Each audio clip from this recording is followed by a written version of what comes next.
Alright, hi everyone, welcome back to another tutorial of Salesforce Makes Sense. This is Himanshu and we are continuing our Lightning Web Components Masterclass. The previous two tutorials have been very important in terms of the foundational understanding of what component composition is, how you can actually modularize your implementation and create multiple components, have them nested in one another, and also be able to pass data and also even call methods from one parent to child. Right now, another important concept that I want you guys to know about is reactivity, and this is again something that confuses a lot of people in terms of debugging a certain kind of issue, and that's why I wanted to put this tutorial out there so that you understand the clear-cut difference between how the component is reactive and how the variables behave in a certain kind of a scenario. All right. So reactivity is a system which helps in re-rendering the component when a value of a variable is changed, right? So LWC kind of does not rely into the concept of having the page reload every time. That kind of takes a toll on the performance, right? So how about having things rendered without the user being wanting to refresh the page? How to have things latest, how to have the latest values rendered or shown on the screen as soon as it changes. That is reactivity in LWC. Okay. Now public properties are reactive by default, meaning what is public property? Anything that is exposed by the @API decorator. They will always be reactive. Alright, now primitive data types like boolean, numbers, strings are also reactive. So let's go into Salesforce and let's try to close off these components. Let's go and create a new LWC component and I'm going to call it reactivity check. All right, and this is my component. Let's say this is going to be exposed, and our same routine for every component that we are doing. I'll just mark this component as available for Lightning app page, and let's say the home page. All right, let's deploy this to the org, and while we deploy it, let's come here, let's edit this page, and let's move this component down below.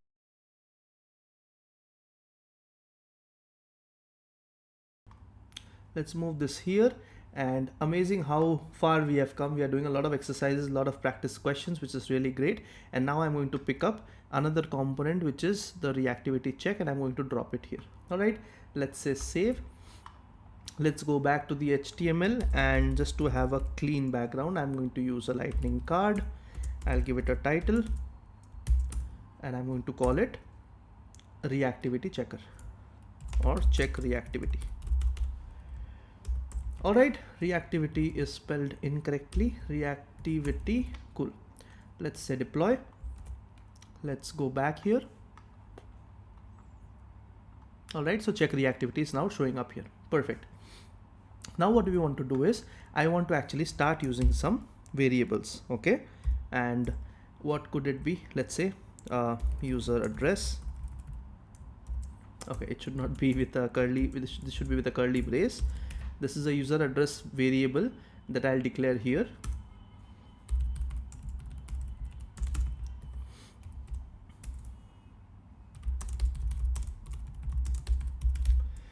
All right, and this is the value that is going to show up on the screen. Let's say deploy.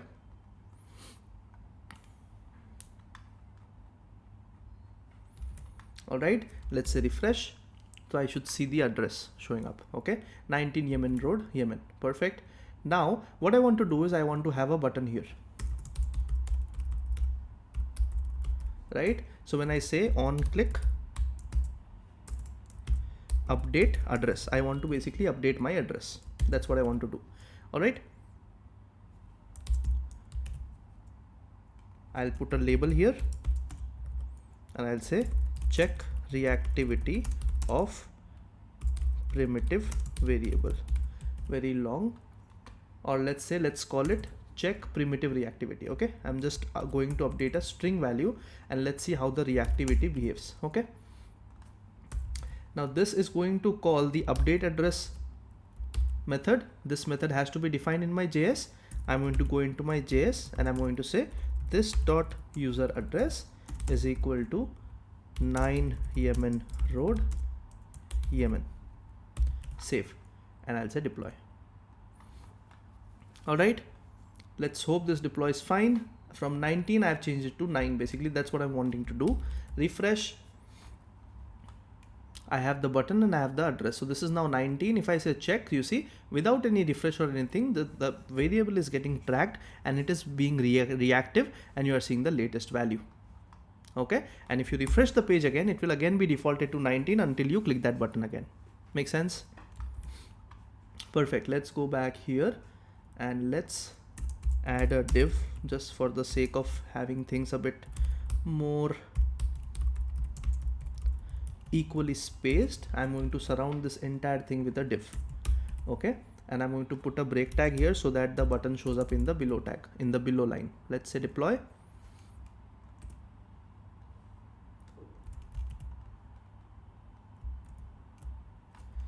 Refresh. Cool, looks a bit neat, right? Now 19 is becoming 9. So this reactivity is working on a primitive data type. So far so good. Perfect. Now let's take something, let's say for example, another, let's say, what do I take? I'll take a example of an API variable. All right. So I'm going to say reactivity check HTML has a child component. All right. C dot reactivity within child. All right. And this is going to accept a variable which is basically user address.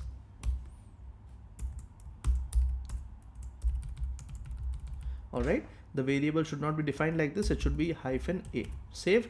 I'll have to create a component with this name, correct? So what will be the name of this component? If I have to evaluate it to a LWC component, I simply take it, paste it here, remove the hyphen, capitalize the C, capitalize the W, remove the hyphen. This is the name of my new component that I want to create. I'm going to say create lightning web component, paste it here. That's my new component. Perfect. Now, whatever I said, I am going to use a attribute here, which is of type user address. I go back to my reactivity within child.js and I paste this here, but this is going to be a capital and hyphen removed, right? Because I want to pass it from my parent, this has to be decorated with @API. It is giving an error because it has to be put here. Simple. Whatever we have learned, all of that has been applied. Very simple. That's why I've gone fast. Okay. If it is too fast for you, use 0.75x or else see the video again. All right. Great. So this information is what I want to show on the child component, right? So I'll just go ahead and bind it here to the child. I'll deploy my reactivity within child component. And once that is deployed, I'm going to go to my parent reactivity check and I'll deploy this. So this value is coming from the parent and it is going to the child, correct? And the child is going to use it. Now let's refresh this here. So if you see 19 Yemen Road Yemen is the value on the parent level. 19 Yemen Road Yemen is the value on the child level. When I say check primitive, the value gets updated on the parent and it gets updated on the child. That is what it means, that the value is reactive when it is a API variable. It does not hold the 19 value, it holds the 9 value because the parent has been updated. And without you having to refresh, reload or do anything, the value is automatically reflecting on your child level also. Amazing, very powerful, right? Cool. Let's go back here. That's what I wanted you guys to understand as part of the @API being a reactive variable value. Okay. Now, public properties are reactive by default. @API decorated values will always be reactive. All right. Primitive data types like Boolean, number, strings are also reactive. We have already seen this here. Correct. Now, coming to the next bit. Let's save this.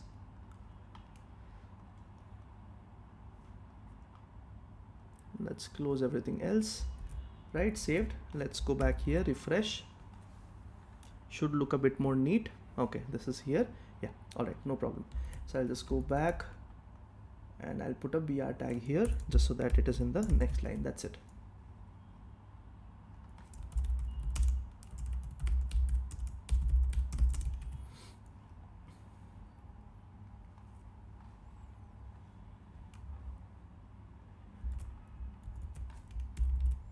Okay, let's refresh. So child reactive values 19 Yemen Road Yemen. I'll say check. So 9 is here. This is also 9. Cool. Perfect. The next part is complex data types. How about objects and arrays, right? So let's try to have a random object. Okay, so I'm going to just go into JSON generator and let's generate a very basic or a simple JSON object. Okay, so I'll say generate.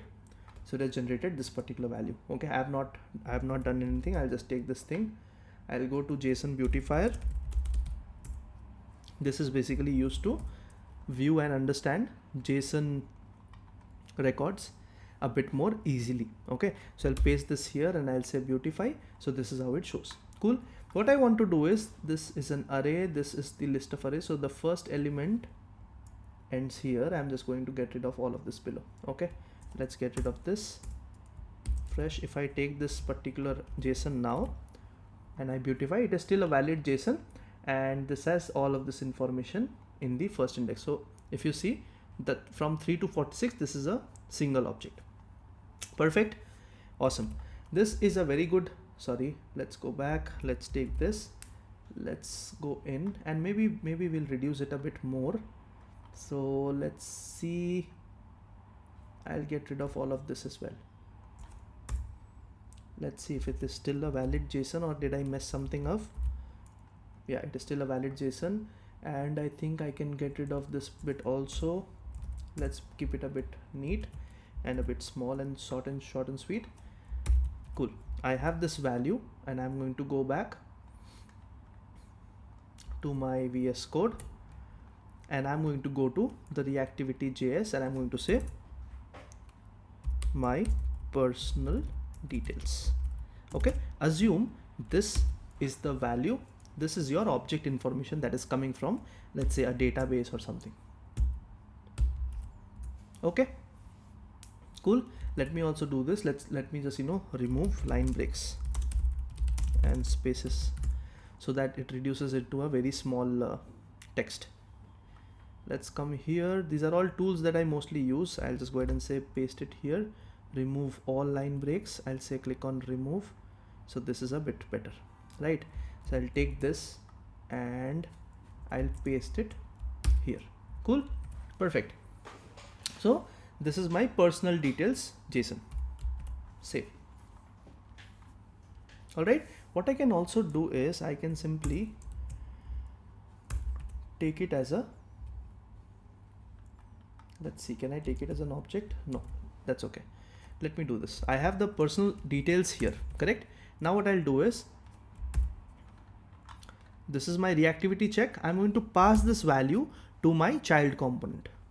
All right. So if I were in reactivity check, if I have to pass this to my child, I will say personal details is equal to this value right here. Okay. Now if I have to create this variable to be able to accept it, I have to go to my reactivity within child.js and I have to create a @API personal details, but this should be D capital hyphen removed just to convert camel to kebab. Perfect. Okay, and I'm going to just use this value as is for now. Okay, personal details. Save. Let's deploy this. Let's deploy this. So right now my reactivity check variable is a string value.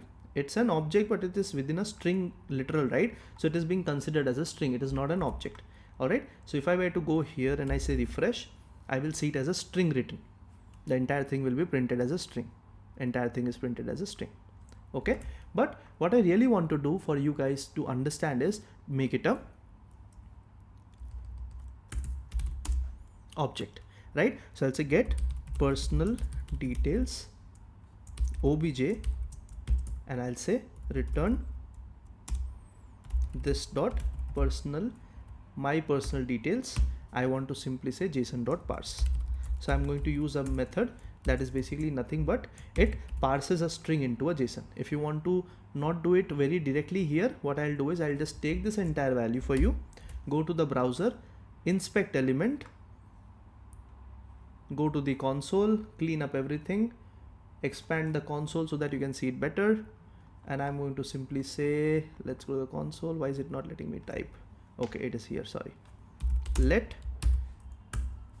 okay, so I've defined a variable which is of type string. So if I try to print it here, my personal details, see, it is a string, right? But if I say json.parse and I put my personal details in there, it results into what? Okay, there's something wrong. json.parse expected, let me just assign it to a variable. Let json value is equal to, there is something wrong. Is there something wrong? Syntax error, JSON parse error. Okay, there's something wrong with the JSON that we have provided.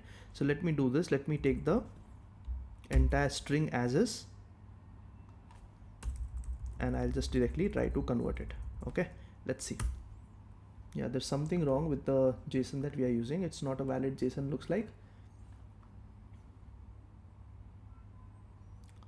What could have gone wrong? Okay, sorry, my bad. This is fine. This should not be, there should not be a semicolon here. Okay, better. Now I'll just simply say JSON val1.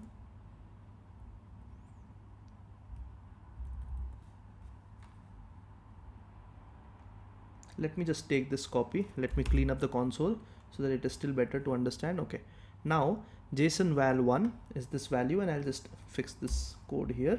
I'll print it. Okay, JSON val1. Okay, it's still not parsed. There's something wrong.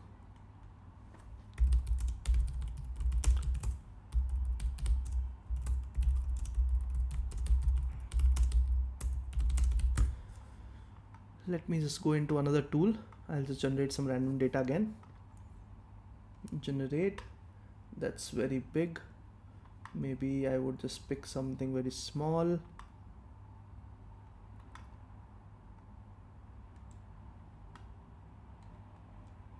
Let's say this is what I'm wanting to pick. Okay, let's go to JSON beautifier. Let's go to JSON beautify, paste it here. This is not a valid JSON, meaning I have to still close another bracket. Maybe let's look at what is the issue. This bracket is closed here. This should be closed as an array. Yeah, perfect. Now I have this particular JSON. Cool. What I'm going to do is I'm going to get rid of this about, because it has some special characters for now. All right, now let's see. I should be able to take this JSON, right? Let's go into Salesforce.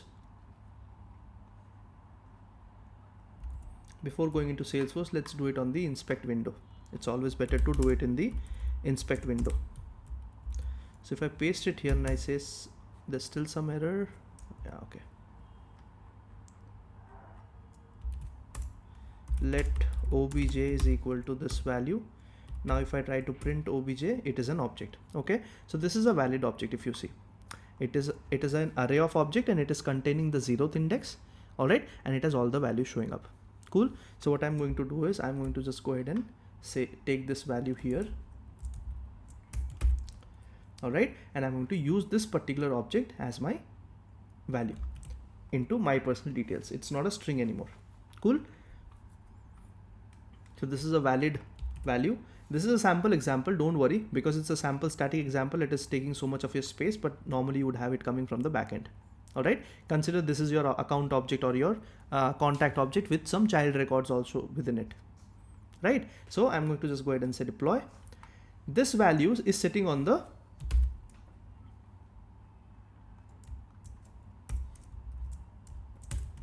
parent object, and the parent object is taking this up, my personal details, going to the HTML and sending it to the personal details variable that is in the reactivity within child. Cool. Now what will happen?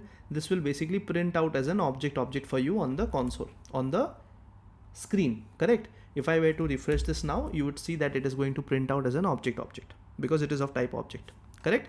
See, object, right? Now what do you want to do? You actually want to, let's say, access a specific parameter or a value from this particular file. So let's go back here. Let's say you want to access the GUID. Okay, I'll go back here, go to the HTML, and I'll say personal details dot GUID. Let's print this out on the child component. Correct? Done. Let's go back here and refresh. You should start seeing the GUID showing up. It is currently empty. Why is that? Personal details are okay, because it is not the, it is an array of object, right? It is not going to be accessible directly. I have to run a iterator. You see how quickly I'm able to understand what the problem is, because I'm understanding the variable a bit better, right? You will also be able to do this once you have a bit of a practice. All right, so I'm going to create an iterator, and I'm going to say for each personal details, and for each item I'll create a variable called detail. I want to print out detail.GUID. The reason why iterator, because my JSON is not a single object, it is a array of object. That's why I have to run an iterator. Makes sense? If you want to verify, see, it is an array, it is not just one object. If you want to access a value from an object, you can use the dot operator. But if you are within an array, you have to first iterate over the array so that you get one object at a time and then get the property out of it. Correct? Let's refresh and let's see if the GUID is showing up now. Showing up now. Correct? Let's keep this here. Let's go to reactivity within child, create a break tag, and I'll say GUID from parent. All right, and let's say deploy. So far so good. Okay, refresh again. All right, so now if you see, primitive is 19, reactive is also 19 here, GUID has come. Right now, what I want to show you guys actually for this entire thing that we have done is basically I want to modify this parameter. Okay, I want to modify this parameter on the parent level, similar to how we did the update address. Correct? So what I'm going to do is I'm going to access this particular object here.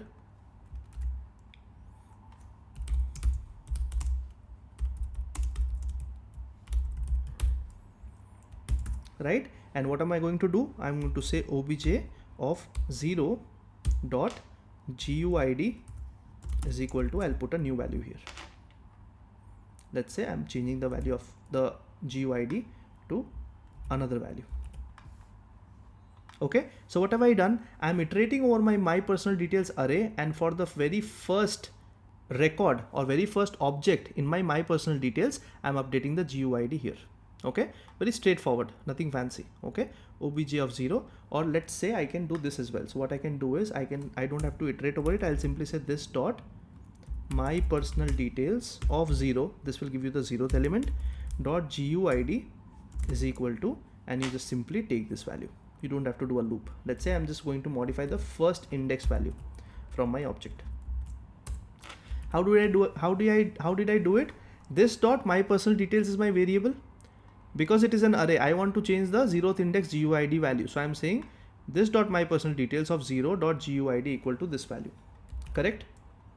Okay. Now if I were to say deploy, let's see what happens.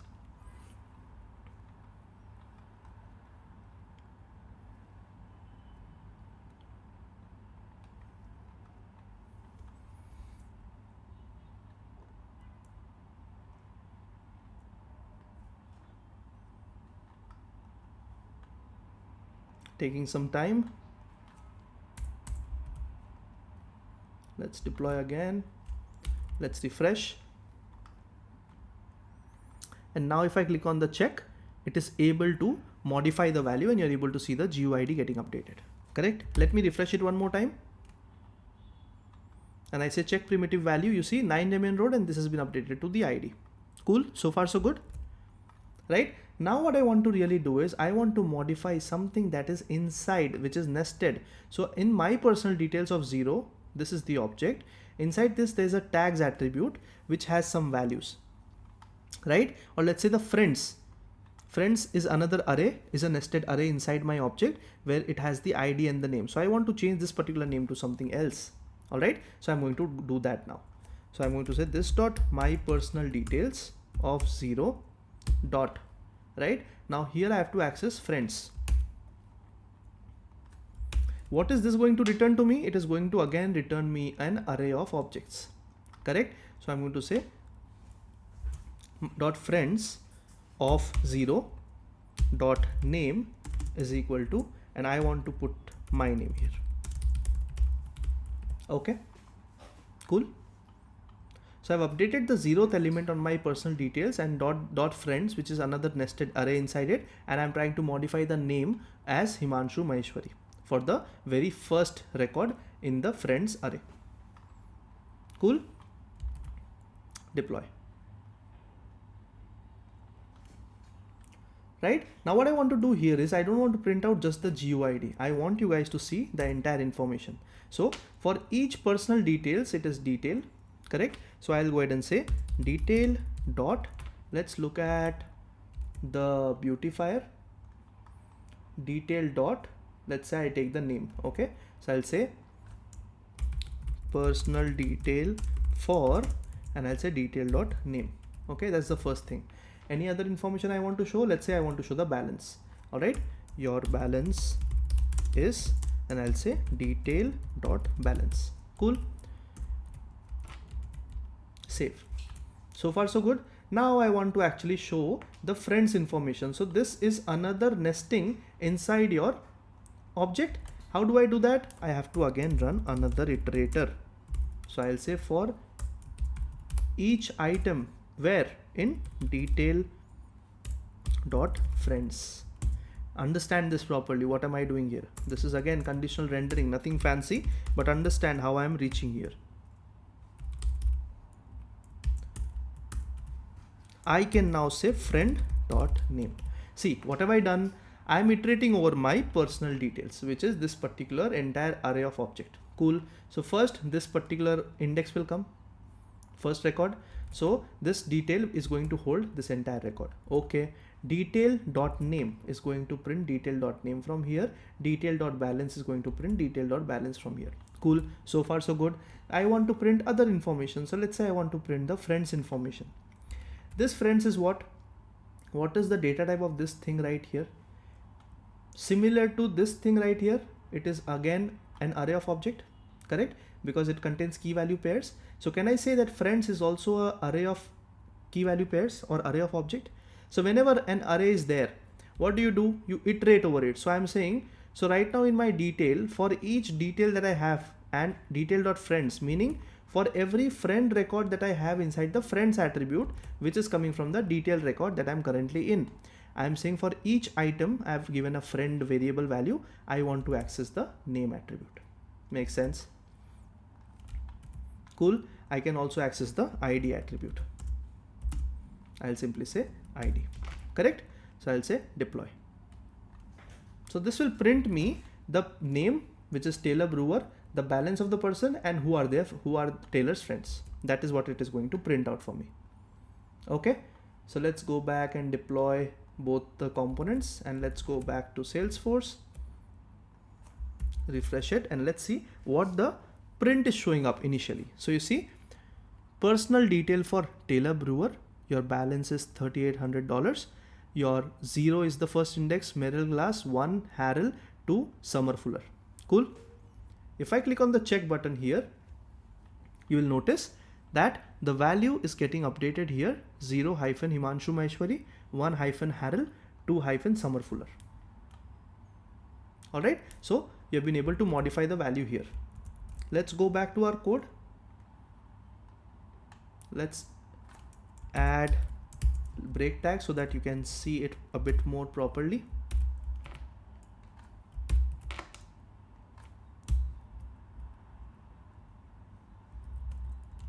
I might have to put it inside a div, or else it will ask me for a key.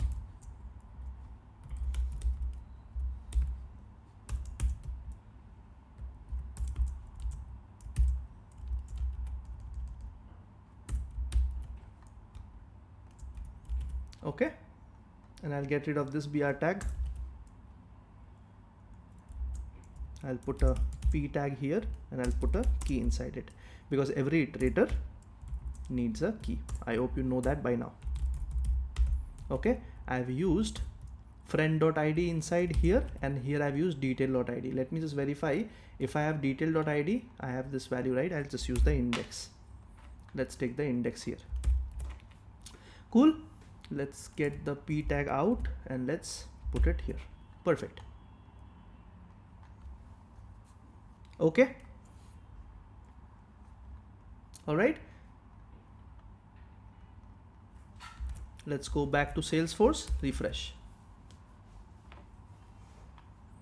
Looking better. Now if I click on check primitive, it says 9 Yemen, and you see this has been updated to Himanshu through my method.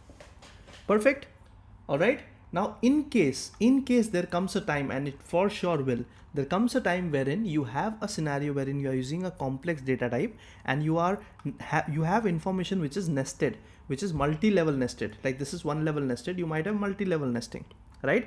And in case your data is not reflecting the latest information, there is a way to go around it. All right, for you to be able to understand reactivity and for the system to be able to understand and catch if anything has changed, you can simply use another decorator that's called track.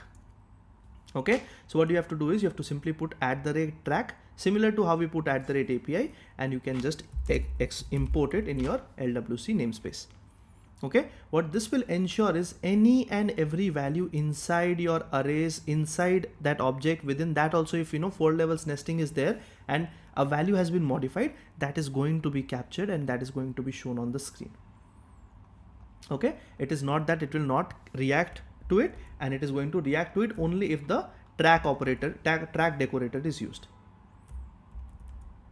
All right, so complex data types like objects and arrays need a copy created to be detected for changes, and to listen for these changes inside an object or an elements of an array, you need to use the track decorator. All right, so the normal variable supports reactivity to a certain extent, but in case you have a very complex data type, complex object which has, you know, multi-level nesting or multi-level objects, and you are not able to see the correct information showing on your screen for that particular nesting, you can kind of conclude that I have not decorated my variable with the track decorator. So always, for safe side, use the track decorator whenever working with objects that are showing on the screen. Okay, the track decorator is generally deprecated for everything else. For only this particular scenario wherein you are working on complex objects where nesting is involved, for reactivity and rendering, you can still use the track decorator.